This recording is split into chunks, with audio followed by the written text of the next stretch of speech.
parle beaucoup de troubles alimentaires aujourd'hui, que ce soit des troubles alimentaires vers l'anorexie, notamment chez certaines femmes, parfois à l'inverse d'obésité, comme c'est le cas aux États-Unis où ça a dépassé les 40%, ça commence à être affolant. Qu'est-ce qui se passe dans notre rapport à la nourriture à l'ère des réseaux sociaux, à l'ère de la comparaison des gens? Il y a différentes choses. On devient de plus en plus sédentaire. Parce que quand on parle d'obésité, on parle d'alimentation, mais on parle aussi d'activité physique. Et rester en bonne santé, comme disait Hippocrate, l'alimentation, c'est notre première médecine.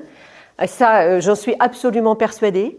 En revanche, il y a l'alimentation et l'activité physique. Ensuite, sur ce côté de l'obésité, il y a peut-être quelque chose aussi d'important, c'est qu'en fait, on a commencé à perdre notre bon sens et notre éducation alimentaire. C'est-à-dire, qu'est-ce qui est bon pour nous? Et là, il y a un déficit de transmission, il y a une perte de tradition culinaire.